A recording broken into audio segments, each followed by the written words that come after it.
changement que doit opérer la politique européenne. La cohésion recherchée ne sera cependant pas atteinte sans la compréhension de l'autre. Et cette compréhension passe par le multilinguisme. L'Union européenne a fait bien des efforts pour le promouvoir avec un succès relatif. Une étude publiée en 2006 par le département thématique des politiques structurelles et de cohésion du Parlement européen a prouvé que le développement du langage chez le très jeune enfant, même avant l'âge de 3 ans, a décelé des avantages du bilinguisme précoce. Voilà une piste à suivre, à condition de faire confiance aux capacités des enfants dès l'enseignement fondamental.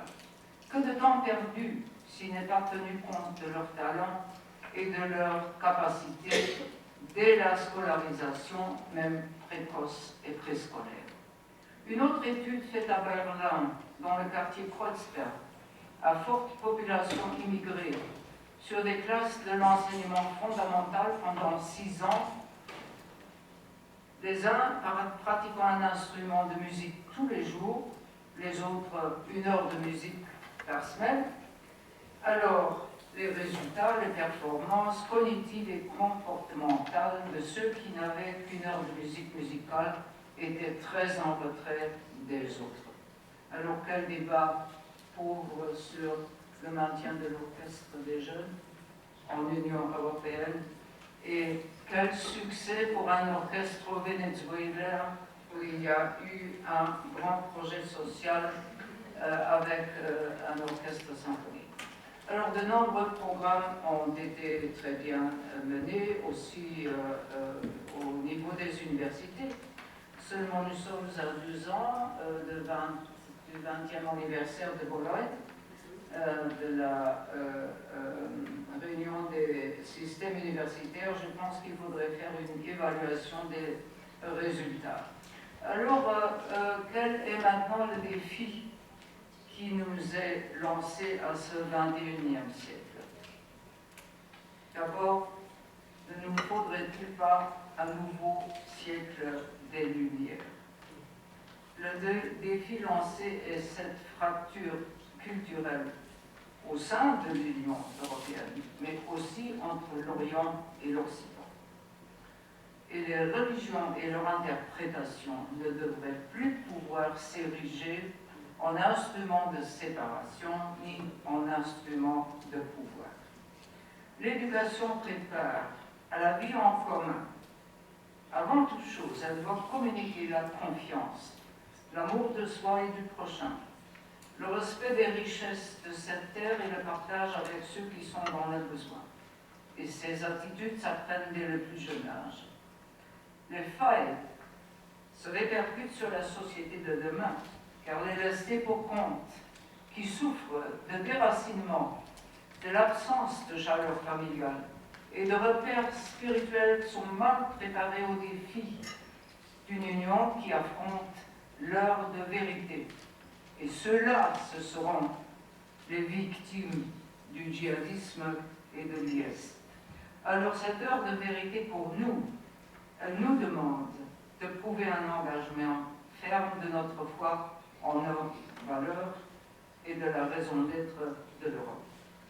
Alors cet apprentissage de l'amour de soi ne se décrète pas, ni dans des lois, ni dans des manuels scolaires, car la chaleur humaine passe par les hommes et les femmes qui s'occupent des jeunes enfants à la maison, dans les familles.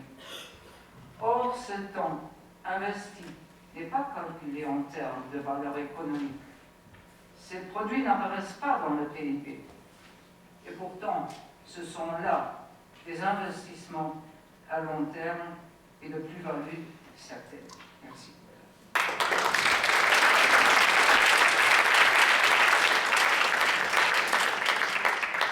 Thank you, Mrs.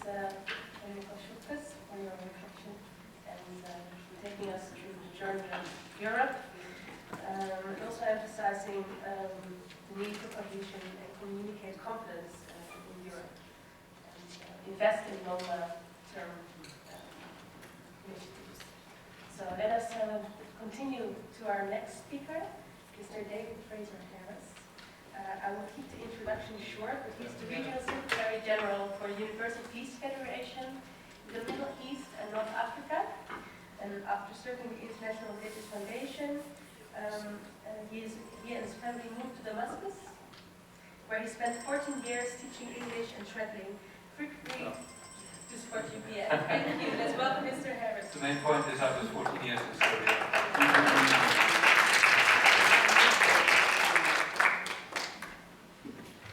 I found out just before we started the session that I had 5 minutes less than I thought.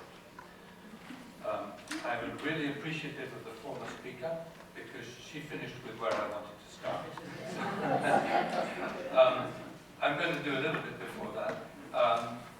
We saw what happened yesterday in Istanbul. I'm going to have to cut a lot of what I've written.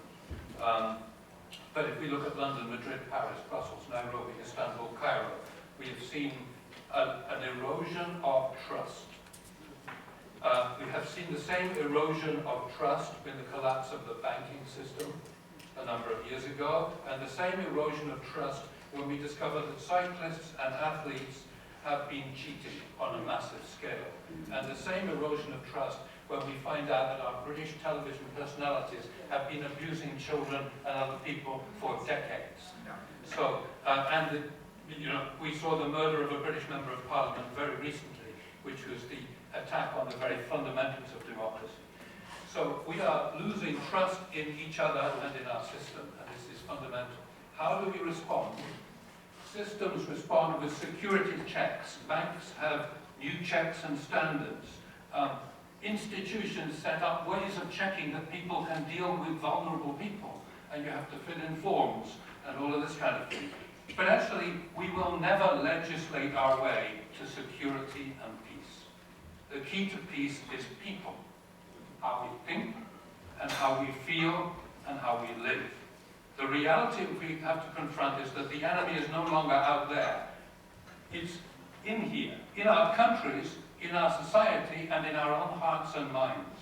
If we want to build security and cohesion here in Europe, we have to start by rebuilding integrity in people and trust between people. Consequently, we have to look at culture and religion before we look at cooperation between culture and religion. I don't think religion on its own can or will make a good world. No individual or institution has value on its own. But I do think that religions have the potential to make better people. And good people can make a good world. We have tremendous resources in the world of culture, and I refer to, who's seen the movie Bridge of Spies? If you know the reference, Standing Man, that's a great identification of integrity. Somebody who stood up for the other side because of principle. And it's great. This is value that we should be passing on, and culture can do it very well. Each of the world's faiths has produced its fruit in the form of individuals and institutions. I think of individuals like Mahatma Gandhi, Florence Nightingale, and Muhammad Ali. And the key point that I want to focus on here is not their belief system, but the passionate response of the conscience that turned these people into influential leaders. If you look at the English man William Wilberforce, what did he do? It was conscience rooted in faith that made him oppose the established religion and the church, which justified slavery, and campaign against it. So it was faith, but it was faith based upon a lived conscience. 10 years ago, I had an experience of seeing a good example in the Arab world of this. I went with a group of American and Lebanese Christians and Muslims in a whole series of visits. But one of those visits was in Sidon, actually Tyre and Sidon in southern Lebanon. And we visited Rabab Sadr, whose Shia Muslim Foundation runs 8 hospitals, 2 mobile clinics, and an orphanage for over 1,100 children. We know the result of well-practiced religion. Lived religion provides a deep well that can empower the greatest peacemakers. And we saw a very good example of that at a meeting in the House of Lords in London recently, organised by Universal Peace Federation. Lord Eames, the Primate of all Ireland, had been explaining something about his role in the Northern Ireland peacemaking process. And after 10 years of trying, he was thinking nothing was going to happen. And then somebody came and knocked on his door. And it was the extremists. I don't need to name them. The extremists knocked on his door. They said, "We want you to be involved in the process." And he said, "Why?" He said, "Because we trust you." So why did they trust him? Because he listened, and he listened, and he listened. Do we listen to each other? Often we don't. I mean, as cultures, not just as individuals. Do we listen to each other? I think this is a key. And actually, reading one of the British former chief rabbis quotes, he quotes Malinowski, who I don't know, an anthropologist, saying that when we listen, we are not telling the other person, "Thank you for the interesting information." We are telling the other person, "I am here for you." If we listen, we are here. It's an act of service to really listen. Our world is full of people whose primary identity is religious, even if Europe may not want to admit it. Religion, at its best, strengthens identity, transmits values, and provides an extended community where trust is present and values are reaffirmed. That's all religions. But probably you know your one. But actually, if you think, "Oh, there's that strange one over there," how you feel about the goodness of your religious community is how they feel about the goodness of theirs. In other words, it has the capacity to instill in a person the attitude and the character that will resist corruption, reject immorality, and refuse to treat a stranger unkindly. We need that. We need that force in our society. It is precisely because people have experienced these qualities that so many people respond to today's atrocities with what the rest of us think are platitudes. So they say, "Ours is a religion of peace." You say, "Yeah, I've heard that before." No, they mean it. Excuse me. They lived it. They experienced it. I have been in communities of a different religion to mine where people have a community of peace. It's true. It's not a platitude. And people say, and I've seen programs about Syrian refugees in Germany, they've demonized my religion. Okay, but there's a goodness in there for them, the person to feel that. There's a goodness in there.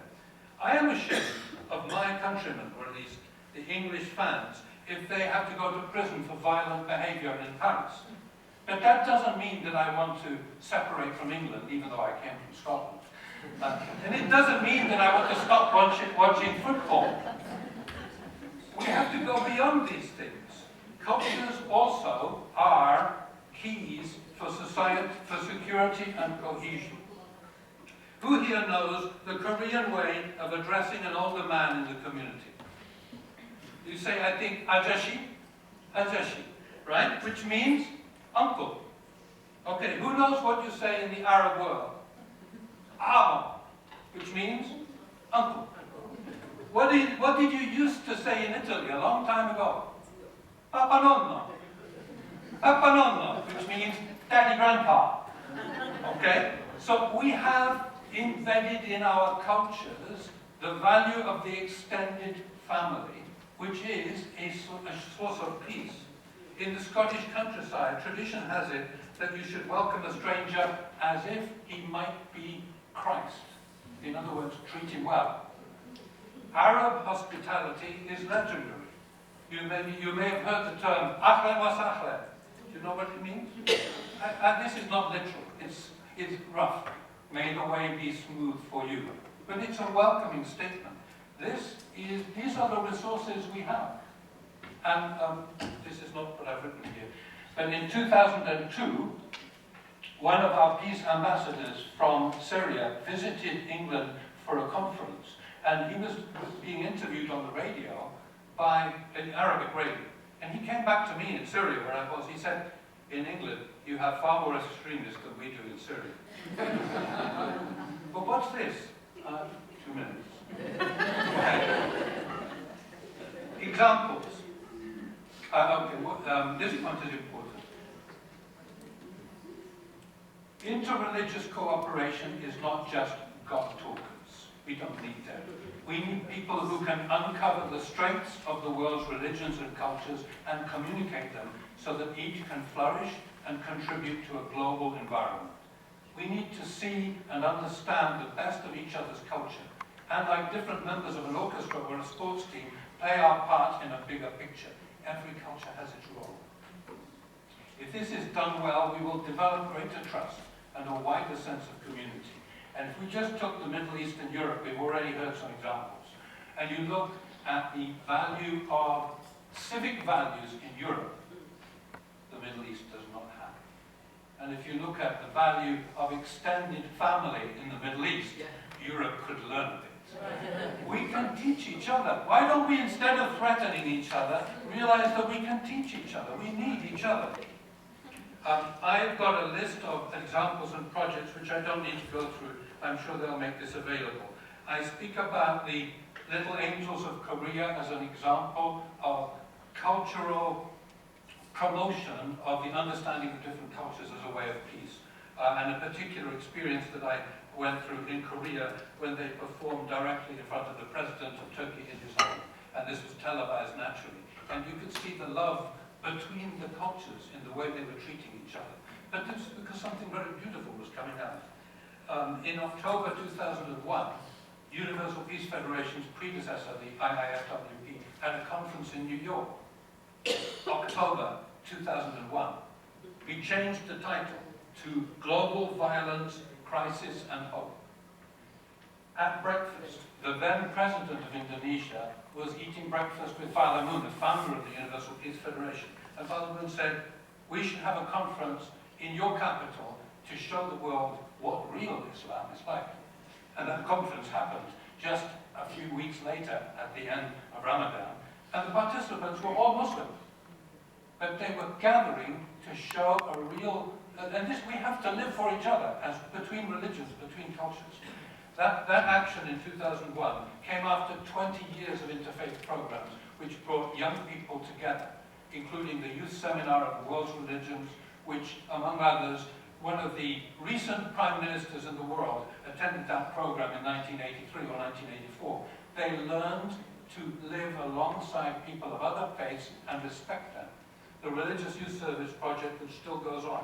This project, all over the world. I was directly involved in these programs in Eastern Europe, in Hungary, but also in Jordan. This project sows the seeds of respect in the hearts of the participants. Primarily because they witness each other serving others. That's what every religion teaches, to serve others. When they see each other doing it, they grow up and build respect for each other, and this is what makes peacemakers, because they've understood the good. I will not go through the details of the next ones. I'm going to name them, though. These are not projects I know, but projects I found in my research and preparation. There's an amazing story of a pastor and an imam in Nigeria who've been doing interfaith cooperation for over 20 years after wanting to kill each other at the beginning of the story. There's a program in Birmingham in England called The Feast, where young people from the two Christian and Muslim communities stay with each other to become friends of each other. There's another program in England called Near Neighbours, where people learn to get to know each other within the communities. I'm going to give you a couple of individual examples of an interfaith mind, which I think are good. Over 10 years ago, I met Monsignor Baptika, who's a Syrian Catholic leader in Damascus. He said to me, I often call us the Church of Islam, because we cannot go to God unless we go through our brother. He's quoting the Christian gospel, but applying it to his relationship with the Muslim world. A Syrian Sunni Sheikh who I know sees God in other faiths and loves to repeat, there is no monopoly of salvation. We need each other. 3 years ago in Amman, a Muslim participant from Egypt spoke of Egypt's Coptic Pope Tawadros, who on hearing who, on hearing of threats to churches, said, "If you burn the church, we will come and pray with you in the mosque. If they burn the mosque, we will pray together in the street." These words melted tensions and won deep respect from Muslims in Egypt. I'll skip the next lot. People, good people, even the religiously motivated ones, do not make an impact because of their beliefs. It's because they reflect the simple essence of religion, to live for others. I think, I visit London often. I don't live there. I live near Edinburgh. But I don't think the new mayor of London was voted in because he's a Muslim. I think he was voted in because he lived for the city and people saw he cared for the city. But actually, who taught him that? His father and his faith. Our world needs people who care, people who listen, and people who keep their word. We have to find ways to do that. Religions can help, and religions understanding and respecting each other can help. We have to listen to each other. I think I'll stop there.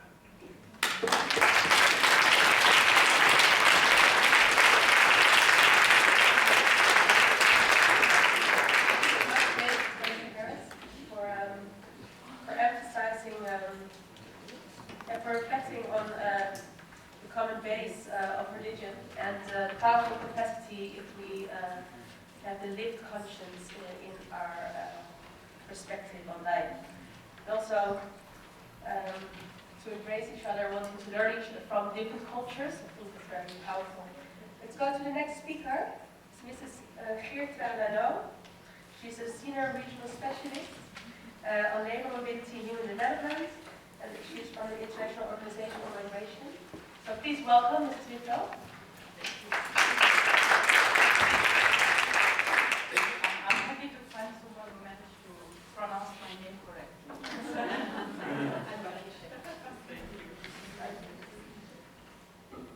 European societies are and continue to become increasingly diverse. Today, there are 20 million non-EU nationals residing in that's about 4% of the population. Now, I'm really sure that human mobility, that migration will become more and more important over the coming years. This is also why it's so essential that Europe invests as soon as possible in integration policies. Now, what I want to talk about today is looking at how Europe can build inclusive societies to make sure also that migration is seen as a positive factor and not just something that would perhaps pose a threat to our societies. Now, the groundwork actually of Europe's integration policy is laid down in the common basic principles of migrant integration. Sorry, this is going to be, I don't know who's operating the slides. Yes, no problem. Back to the first one. Yes. So the first common basic principle says that integration is a dynamic two-way process of mutual accommodation by all immigrants and residents of member states. I think it's important that we see this also as a two-way process because for us integration is not just about migrants adapting to the host community. It's also a process where the host community to a certain extent adapts and welcomes and interacts with the new residents. Now, other of these common basic principles make reference to access for migrants to institutions, interaction, intercultural dialogue, participation, and so forth. I think the key that comes out of this section is that if we want to foster inclusive society with welcoming attitude towards foreigners, this is for us an integral part of building security and cohesion in Europe. Now, I want to focus on two particular aspects of this. You can go to the next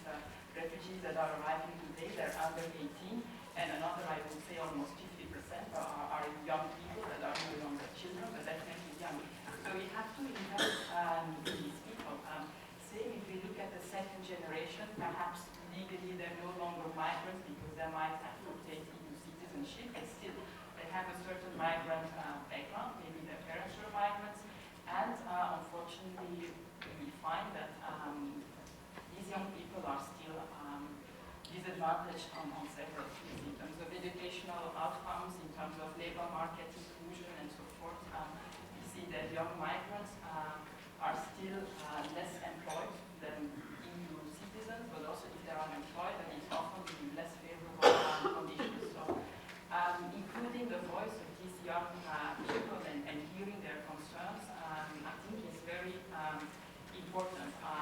These young migrants, they have strong feelings, they have strong opinions on social issues, and if we exclude their voice from decision making, this could foster perhaps some level of frustration. So this possibility of influencing issues is an important incentive for the youth, but we need diverse forms of participation. It's not just a question of maybe being allowed to vote. We also have to look at other forms of perhaps less institutional ways to allow them to express their opinions, to be heard, to interact. Now, we go to the next slide. I wanted to give you an example on this of a project that we implemented between 2013 and 2015. It's called Access, Active Citizenship, Enhancing Political Participation of Migrant Youth. Now, this project was actually implemented in a number of countries, in some major cities where there are a lot of young migrants present. We had Helsinki, Marseille, Barcelona, Prague, and Cluj in Romania. So these municipalities partnered in the project together with national youth councils, ministries of youth, integration centers, and so forth. Now, what was done here in this project is that young people, migrants, youth or second generation children were actually brought together with political actors to discuss and interact. So in all these cities that I mentioned, Access Youth teams organized, for example, meetings with national and local authorities. There were even meetings with some EU members of European Parliament.